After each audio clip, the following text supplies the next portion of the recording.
In the Gettysburg Address of 1863, President Abraham Lincoln stated that government of the people, by the people, for the people, shall not perish from the earth. However, many would argue that that notion is not what it used to be. So, what's happening? What can we do about it as believers? And where do we go from here? Well, our guest today can help us sort this out. She is a political writer, a cabinet member with Future Female Leaders, a speaking coach, and becoming one of the most respected voices for conservative women. Please welcome Natalia Castro. Welcome, Natalia.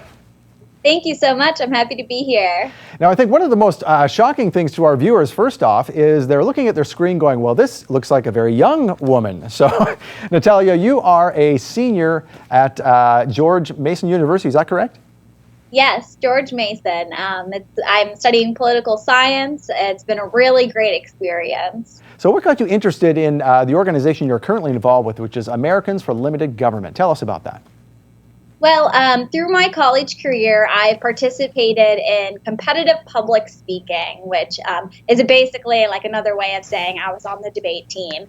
And I focused on a lot of domestic policy issues in my research and in my speech. And it was a couple of years into George Mason University where I had the opportunity to intern with Americans for Limited Government, or ALG. And I was blessed enough that they chose to keep me on full time and continue my work here, working on promoting limited government and conservative principles. Now, how long have you been interested in this? Have you, since you were a child, or just got interested later in life? What spurred all of this?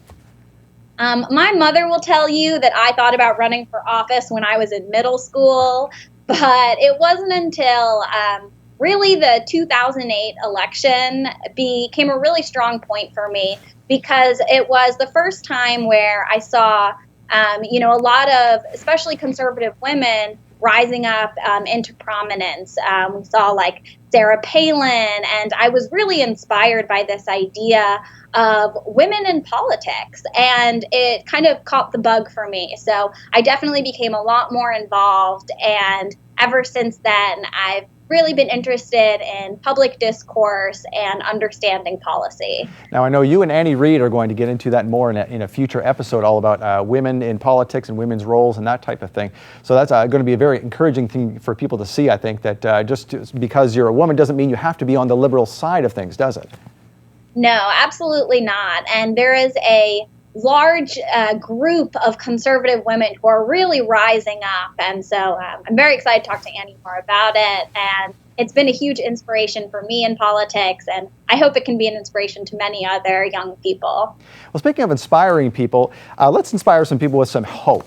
We often know that, if someone loses a job or something and you have some short-term help, that's one thing, but welfare is another. And, what once started as a good idea has not turned out to be such a good idea. So let's talk about that a little bit. A welfare reform. What did welfare initially start out to be? What was the original intent behind it? Well, welfare came around in the Great War on Poverty. And the idea was that if we want to cut back on poverty, we need people to have a safety net.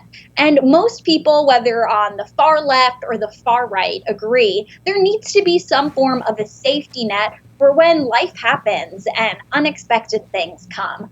But over the last almost 60 years now, we've seen that safety net kind of grow into its own class of employment where individuals get paid for not having a job. And it's grown drastically over the last 60 years. And it's become an incentive against work rather than an incentive to find work. So how does welfare encourage that dependency instead of working? So for one, many families, they'll receive, so once they begin applying for jobs and they actually find a job, they'll lose most of their welfare benefits, which makes sense until you realize that a lot of individuals will get a job that's a very low income job, and they'll end up making less than what they received on welfare. So there becomes an incentive to not work anymore. And one of the stories that I was told that really kind of put this in perspective for me was my father grew up in low-income New York City. and my father ended up becoming a police officer. But he had a very good friend of his who grew up in low-income housing on welfare and received welfare benefits for most of his life, and ended up going to the police academy and deciding he wanted to be a police officer. But the welfare that he received, he started dropping every year once he went to the police academy, became a detective, and he started receiving less and less welfare. But it wasn't enough for him to move out of his projects, the income that he was making. So he was kind of stuck in the middle. He was receiving a little bit of welfare, a little bit of a paycheck, but not a lot to leave his projects. Meanwhile, his neighbor, who was selling drugs at the time, was receiving so much money in welfare because he didn't have a job and wasn't trying to better his life, that his neighbor was actually able to move out of his project community into a different community. And I remember hearing that story and just being shocked that someone who's becoming a police officer, who's trying to better their life, still isn't able to earn enough money to leave a negative circumstance when someone who's receiving welfare and living off these benefits is. So that just kind of demonstrates how it's, that person who's working hard and becoming a police officer can almost say, why am I doing this if I'm never going to be able to have the stable income that evidently people receive on welfare? So there's a big dynamic there where people are encouraged to not work so that they can continually receive benefits. And we also see it breaking apart our family life because a single parent receives far more benefits than a married household will. So there's an encouragement to not be in a stable family household where you're actually actively seeking a job, because you'll receive more benefits if you don't have that job, if you don't have that husband. So it becomes a really big problem, and it really encourages unproductive activity. And that's a generational thing, isn't it? Because when the kids grow up in that, I mean, I've seen that. I'm from Canada, and we saw that a lot in the poorer neighborhoods, where it just become a generational thing. Where after 2-3 generations, the kids didn't even think of getting a job because it wasn't normal to get a job. It was just normal for the government to send a check, and this is what life was. Exactly, and when that's normalized, it removes all of the dignity that comes with having a job, all of the integrity and independence that comes from being a hardworking individual is gone as soon as you decide, actually, it is more beneficial for me to be lazy. And I hate to say, I never want to say that anyone is just being lazy, because that's not it. No one wants to have no money, but when you're receiving welfare benefits without having to work, then it fuels that system. And just like you said, when your parents didn't have to work, when it comes a generational thing, then this has been happening now since for over 60 years. So it's really embedded that culture into a lot of low-income communities. So now, is this a nationwide thing, or do each state have their own say in this, or how does all that work in the welfare world? It definitely varies by state. Recently, we saw a big change in Maine.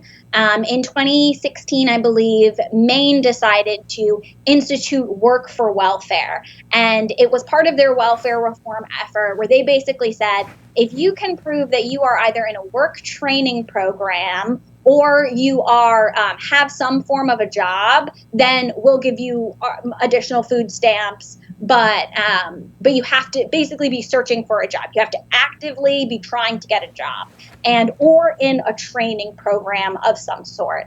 And they actually saw their number of welfare recipients drop dramatically. At the same time, their economy grew significantly. So it wasn't like these people just stopped receiving welfare and started sitting around at home with no money.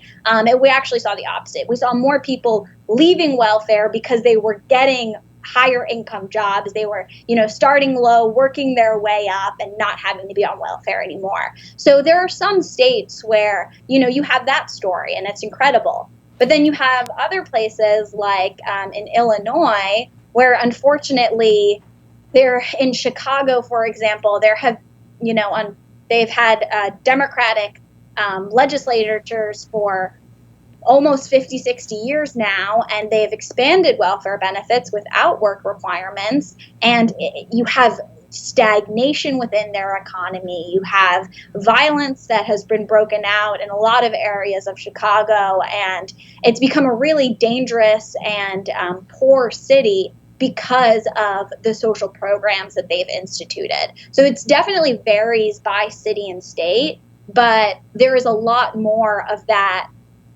poor welfare system that isn't reformed, that doesn't institute work requirements, than what we are seeing in Maine. Maine is definitely an anomaly for most of the country. So in a place like Chicago, in Illinois, where they're having such problems, they've gotten so deep now with the situation they have. How do you think they dig out of that? I mean, how do they even start? I think the first step is restoring the dignity that comes from work. I recently read about a charity in New York City that it's called the Doe Foundation, and what they do is for people who are just coming out of prison or homeless individuals.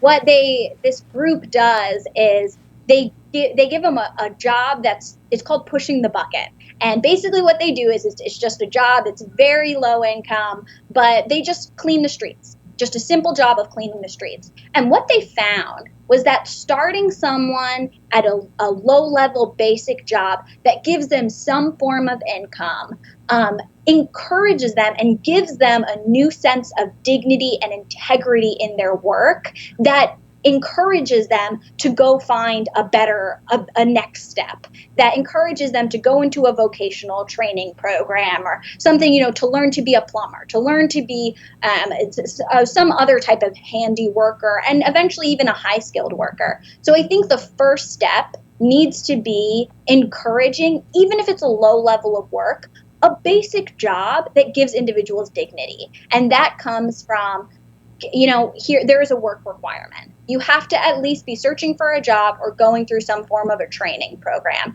And that gives people the first step to say, okay, I can do something. I will do something. And then from there, a lot of times people take it on their own because they realize, oh, this is good. I can do better. And that's a big part of this, is restoring that hope within individuals that they don't need to be sitting around to make money, but instead they can actually do something small that goes a long way. And then tying welfare or food stamps requirements to that activity to help encourage them to work.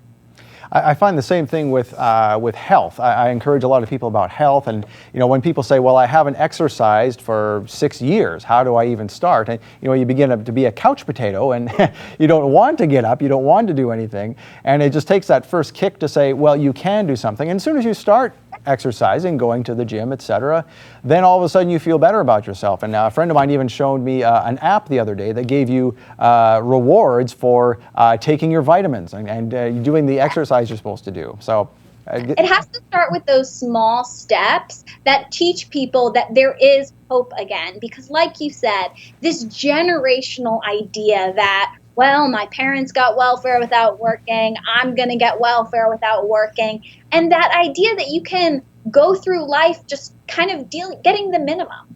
And that shouldn't be, this is the land of opportunity. No one should feel like they can just go through life with the minimum and, well, I'll be born poor, I'll die poor. That's not what America was. That is not the foundation of this country. The foundation of this country is, if you're willing to put in the work, you'll come out with something on the other end. So those little steps that just get people to have that hope of a job again, they go a long way. And it's a biblical principle too, isn't it? The Bible even says that if you don't work, you won't eat, period. That's the way it works.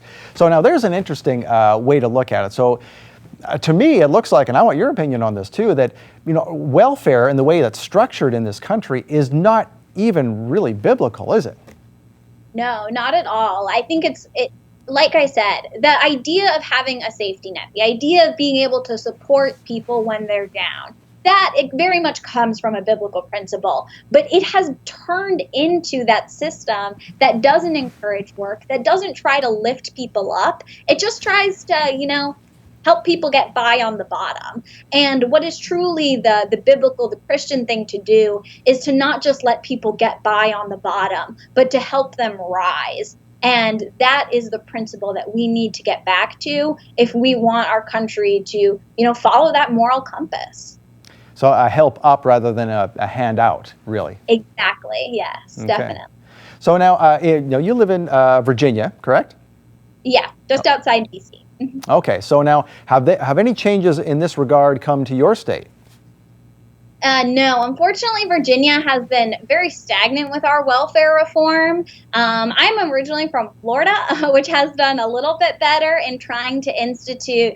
Florida tried to do drug testing. At one point, that was a big issue in Congress. And then later on, there's been a push for welfare to work requirements on the state level. But it's been very difficult to get this legislation passed, largely because of Democrats who really don't want to push this forward. And unfortunately, even a lot of Republicans on the federal level, we've seen a lot of Republicans who talk about welfare reform, but have not been willing to enact meaningful reform. So I think one of the first steps is getting our own party all on board to make this change. It's interesting you say that because, I saw something recently where we have to be careful not to equate if you are Christian, you must be Republican. Yes. Not to politicize our faith, but from what you're saying, that faith is sort of waning from both sides of the fence when it comes to welfare reform. Yeah, it's very interesting. And, I'm actually glad you say that, because the last major push for welfare reform did come under the Clinton administration. It was backed by Bill Clinton. He wanted welfare to work, to be instituted. That was part of his agenda. And it was, hard to say Bill Clinton is the most Christian man, but it was definitely something that he believed in and that he believed was the morally right thing to do. So the idea that work should have dignity, that Christian idea that we should help people work and not just give them a handout, exists on both sides. It's just, I think over the last 20 years, this issue has become very politicized as, a lot of people will accuse people who advocate for welfare to work standards of, not caring about the poor and only viewing the poor as lazy people. And that's not it at all. It's that we need to restore that hope to people. Now, like I said, people don't want to be lazy and sit around. It's that they've lost that hope. So we need to restore that hope. And I think that is where the real Christian message comes from, not just, calling people lazy and stuff like that. So now, if someone is watching this and they're on welfare for a while, and they're hearing what you're saying, Natalia, and they're saying, you know what, she's right. I need to just get doing something again and start feeling good about myself. Are there some subsidy programs for education, or what's out there for someone who wants to get out of this situation and start going to school? Well, in this economy, you have the best opportunity that you have had in over a decade. For the first time in a very long time, we have more people looking for jobs than we have jobs available. So we have so many companies that are really they're really trying to find any employee who's willing to come in and say, I want to work. And that's really special because we have so many individuals who have been low income, who are now having the opportunity to have a real living wage. So honestly, it is time to go out and apply, and it's time to renew that hope. And we're actually seeing that more than ever. So in the most recent jobs numbers that came out from the Trump administration, we saw labor force participation grow significantly. And what that means is it's the number of people between the ages of 16 and 64 who are actively applying for jobs. And we have not had more than, I believe, 64% of the population actively looking for jobs, meaning in the labor force, since the 70s. But now that number is finally on the rise again because of some of the economic policies that this administration has put into place. So if you're sitting around on welfare and are finally making the decision, now is the time for me to work, then you're joining millions of Americans who are also finally realizing now is the time for me to look for a job. And the opportunities are out there, and the economy is moving forward. So it's a great time to be applying and to be looking. So now in that situation, you told the story of the police officer who just simply couldn't make it off as a police officer. What does someone do? And of course, on the other side of the fence was somebody who was selling drugs, and that's how they were making their money. What do you do when all of a sudden your welfare is making more than your job is, and you're like, well, why even bother? Well, that has been a really big problem. And that's why I actually brought up that story, is because we need to realize that it's not just about welfare to work requirements, but it's also about our economy as a whole. We need wage growth. We need to, better compensate our civil servants, our police officers, our teachers, in order for people to not feel like they have to rely on welfare. And luckily, like I kind of mentioned, the tax cuts that passed through and our Congress last year took a really big step, because what we saw as stagnant wages for much of the 2000s, 2010s, we're actually seeing wage growth. So it's not just jobs are available, but wages are actually rising because of a decrease in government regulations and because of tax cuts that are allowing businesses to pay their workers more. So that is definitely a change that is happening, but we need to continue pushing for tax cuts that allow companies to pay their workers more and offer them more benefits. So now let's get back to the school thing again. So are there avenues that you know of for people to go back to school and get like a student loan, like if their credit has been decimated from being on welfare? What do they do in that situation? Do you know of any ways for them to go to school through that? I do not know of anything specific. However, I would say that there are a lot of charitable organizations. Like I brought up the Doe Fund, which is working out of New York City, particularly in large cities. There are a lot of charitable organizations that offer work training and vocational training and things like that help individuals to be able to seek out educational opportunities that aren't traditionally available to them. Right now, we actually have a really big gap in our labor force where so many people are going to college that not enough people are looking for middle skilled jobs like your plumbers, like your handymen. And so I think individuals need to look towards those avenues. College isn't for everyone. I know my brother tried the college thing, ended up going into the U.S. Army. And now that has been a huge benefit for him, is actually paying for portions of his schooling, which has, allowed him to later seek educational opportunities after serving in the forces. So opportunities like that do exist. And I know a lot of them are in big cities, but things like the U.S. military, you can go from anywhere. And so seeking those opportunities and realizing it doesn't have to be college. It doesn't have to be the education that everyone kind of sells nowadays. It can be a vocational opportunity or another opportunity that gives you the skills you need without maybe the education you don't need. Exactly. Yeah, it's nothing wrong with a 6-week training program now. You don't have to go to school for 4 years, and we're going to get more into that at another time. But what if you were in charge of your state, Virginia, and you could make any decision to start the process on something that's more of what you saw in Florida? What would you do? What's the first step you would take?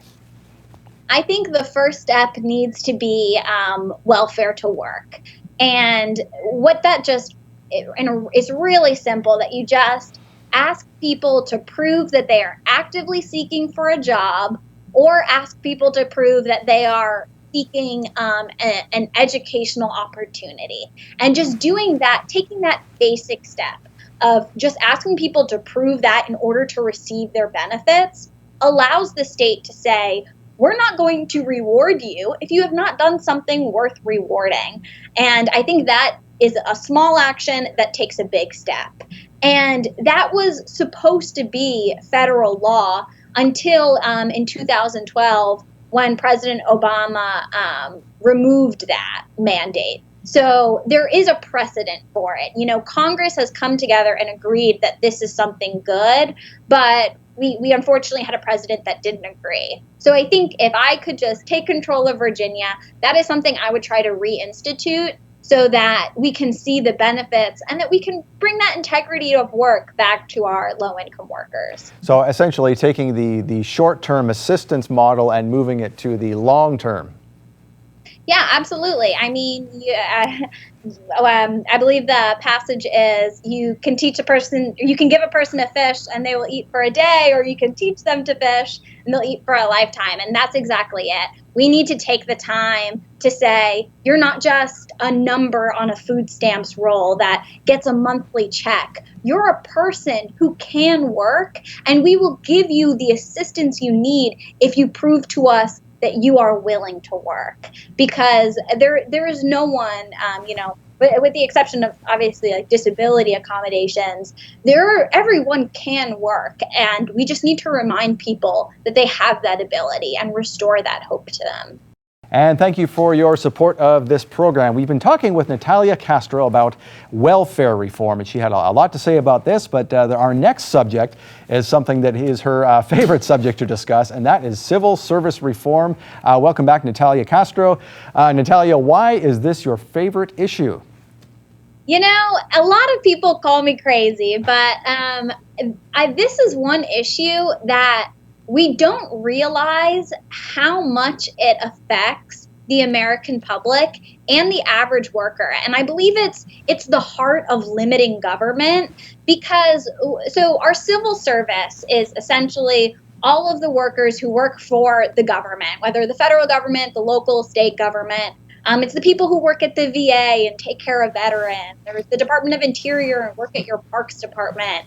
And a lot of these workers experience abuse, and I've heard just unbelievable stories of fraud, of waste, and of worker abuse that goes on within our civil service. And I believe it was James 5:1 that said, "Those who become rich by abusing workers have sinned against God." And the fact that our federal government has some of the most grotesque stories of worker abuse, I think is something that everyone, every believer and everyone in our country should be really concerned about. And so it's very important to me. So you've mentioned that one issue of abuse, which I had no idea about. So explain to us some of the major issues plaguing the civil service industry. Tell us about this. Well, I will tell you a story that actually just broke in the last 2 weeks, and it was dealing with FEMA. So our crisis managers, the people who respond to, when there's raging fires in California to hurricanes in Florida. These are the FEMA workers are your feet on the ground people dealing with these issues. And it actually just came out that the head of HR at FEMA, a man named Corey Coleman, had several inappropriate relationships with women on staff, and was hiring friends of his that were fraternity brothers, and was meeting women on dating sites, hiring them, and setting them up in regional offices with his fraternity brothers, with explicitly writing in emails that his intention was for those women to sleep with his fraternity brothers. And so it was rampant sexual harassment, sexual misconduct, a lot of hostility in the work environment, and a lot of women coming forward and saying, we don't feel comfortable in our jobs. But because this man was the head of HR, he was doing this for years on end with no oversight and no accountability. So how in the world do you think this was happening? I mean, what? It is. So the big problem within our civil service is there is little to no accountability. Just to put it in some perspective, the termination rate, so the average firing rate in the private sector, is 17%. In the public sector, it's 3%. And the firing for cause rate is 0.5%. So you have a 99.5% chance of never being fired for cause if you work in the federal government. And there's a historical reason for that. So when the United States government was first forming its civil service, back in like the 1800s, we passed the Pendleton Act. And what the goal of the Pendleton Act was to ensure that you couldn't fire someone for disagreeing with you politically. And what happened was the federal government put so many protections in place to prevent workers from being fired for political reasons that they made it impossible to fire workers at all. So it's so difficult to get fired in the federal government or even in, state and local government that managers, when they have a problem with an employee, they don't fire them. They transfer them to a different department.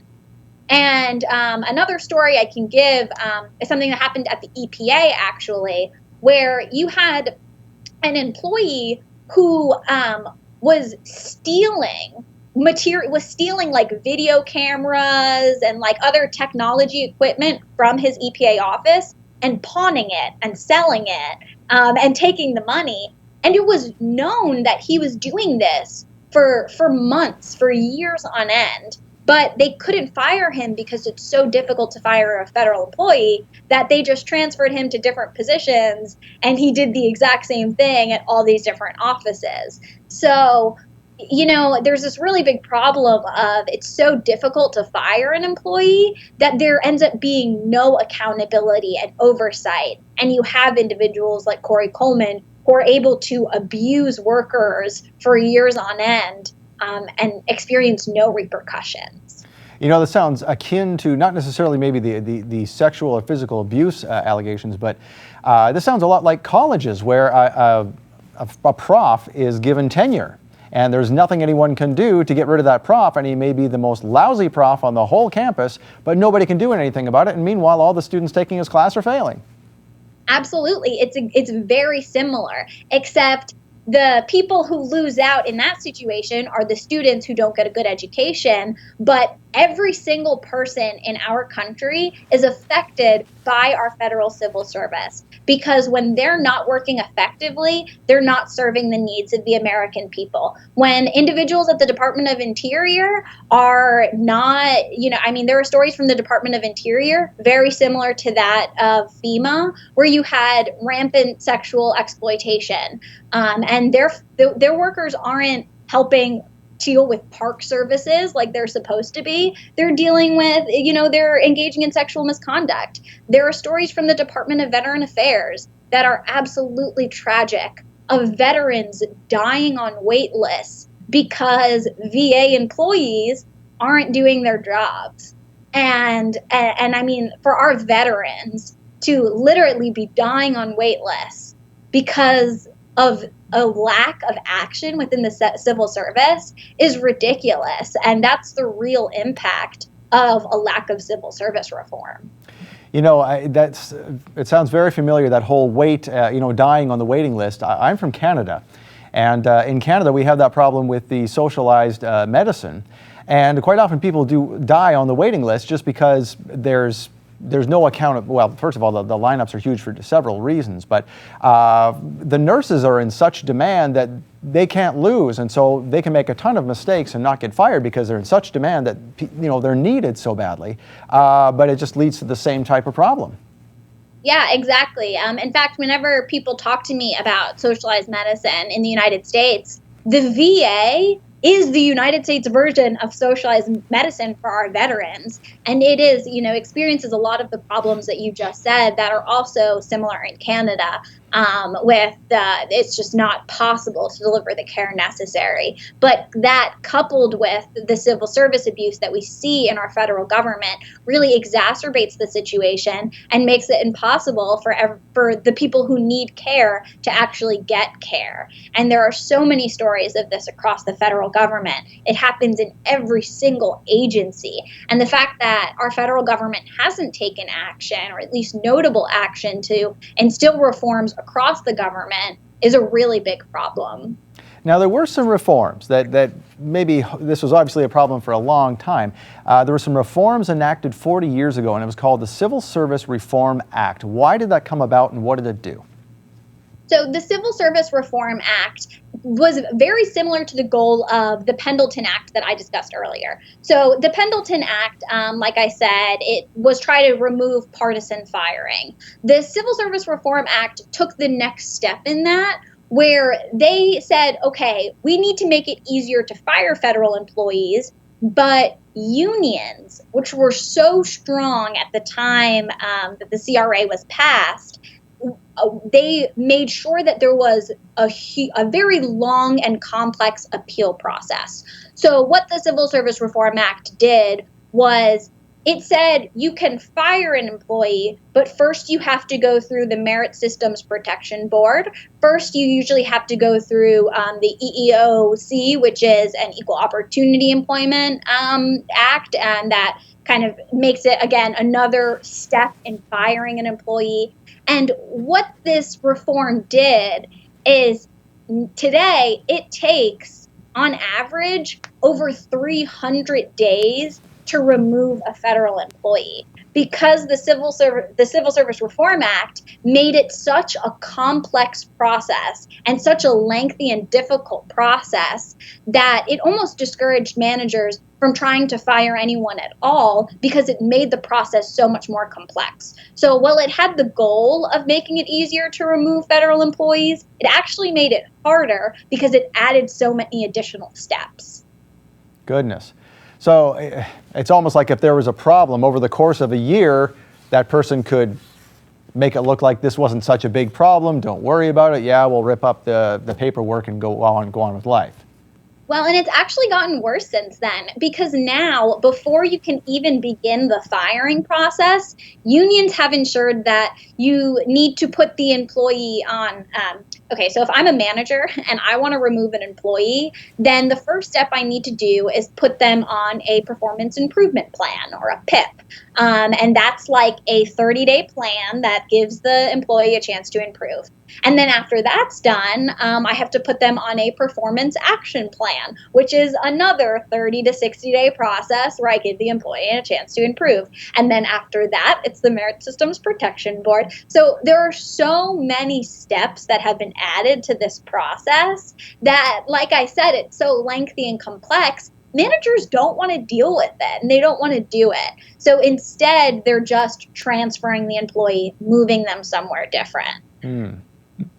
Wow. Now, if you've ever looked on the Bureau of Labor Statistics website, you can find wages of many different jobs out there in the country, and they'll have an interesting dichotomy here. They'll have that wage or that job is worth out in the private sector, and then what it's worth at the government if you get that same type of job with the government. And it seems to be a lot higher. Natalia, would you say it's fair to say that the government overpays employees for the same job that's available in the private sector? And maybe that's part of the problem here. Absolutely. That is a huge part of the problem. The federal government has a very rigid structure. So in the private sector, if I maybe work in IT, I start at my job. If I do really well, then I have the ability for a promotion. If I'm not doing really well, I may be stuck in my position for a long time, however it goes. In the federal government, individuals are, if you come in as maybe a first level IT person, you're a GS5. It's the general schedule. It's how employees are ranked. And you come in and you're at a low level, like let's say GS5.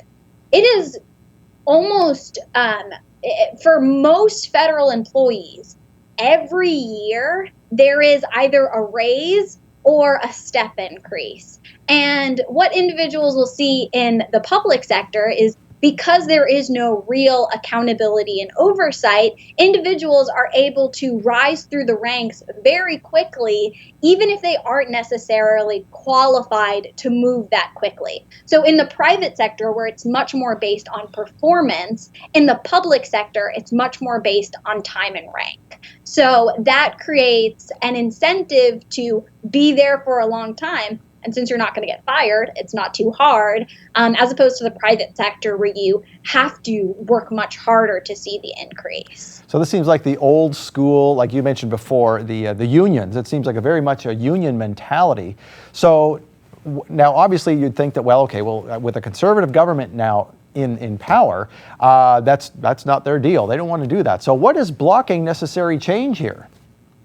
Well, luckily, we are seeing in the last 2 years has been the most action for reform than we've ever seen. So I'll start with explaining the VA. So the VA, when we heard those horrible stories that broke out in 2014, 2015, of veterans dying on wait lists, Senator Marco Rubio from Florida made it one of his chief priorities to basically solve this issue. And what he did in 2017 was introduce the VA Accountability and Whistleblower Protection Act. And what this legislation did was it expedited the timeline for removing poor performing employees, and it enhanced protection for employees that speak out against their bosses, called whistleblowers. And so that if a boss like Corey Coleman from FEMA is, engaging in negative activity, an individual worker is empowered to be able to say, no, I can't allow this, and has an appeal process that is kind of protected and ensures that their job is secure. And when that happened, so Senator Rubio pioneered this legislation, it passed through the House, it passed through the Senate, and President Trump signed it into law in 2017. And since that law was enacted, firings at the VA rose by 26%. So it clearly worked, and the VA is working better today than it was 5 years ago. So there is a chance for reform. And there is legislation in the House and the Senate right now called the Merit Act, which basically takes those reforms from the VA and spreads them across the entire federal government. This has terrified unions. Unions have been fighting against this very, very hard, but thanks to President Trump and some executive orders he enacted, which kind of take away the power that unions have over their workers, over the Democratic Party, we've seen a lot less union strength. And for the first time, the Merit Act has a real chance of passing in the House and the Senate because unions aren't able to fight against it like they have previously. So before, where unions didn't allow any reforms to be pushed through, now we're finally seeing a stage set for these reforms to come forward. And we see that even in immigration, don't we? We've heard that now. When you mentioned the merit, I thought, I've heard that word before, with the merit-based immigration for folks who want to come here, improve the country, and not feed off of the welfare system. There's a chance for you here. Absolutely. And we talked about it a little bit before with welfare reform. That is the foundation of this country, is the idea that you have the opportunity to succeed if you put in the necessary work. And our federal government should work the same way as the private sector, in that if you put in the work, you can succeed, but if you don't, you're not going to succeed. And it should be based on merit. So it is a really important initiative. And it's also important to say, we've talked a lot about poor performing employees and firing employees. The majority of our civil servants are good-hearted Americans who want to work for the federal government because they believe in improving the country. But when you have toxic actors, when you have bosses that are engaging in misconduct, when you have employees that I've literally read cases of employees who sit at their desk and watch porn for hours while working on the government's dime and have done this for years. A story just came out of California of a DMV employee that sleeps at her desk, takes a 3-hour nap every single day for the last 4 years. Those toxic employees bring down the good employees, and they make it harder for the good employees to do their jobs. So when we talk about this merit and this opportunity, it's not just about removing the bad actors. It's about ensuring that the good actors can do their jobs and do them effectively without being weighed down by bad actors. I have a physician friend, he's a dermatologist, and he finds the same thing with not necessarily government, but with the insurance companies and the drug companies, that they've made it so cumbersome And I suppose Obamacare is part of that too.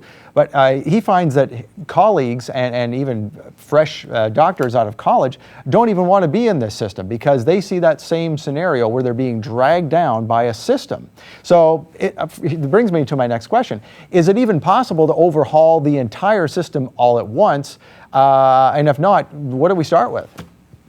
No, it's definitely a process, and it's going to be a lot of small steps in Congress. Like I discussed, that Merit Act, I think, is the very important first step because all it does is it empowers managers to be able to remove poor performers, which is at the most basic level. The first change that we need to make is give management more power and give whistleblowers more power so that we can at least identify who the bad actors are.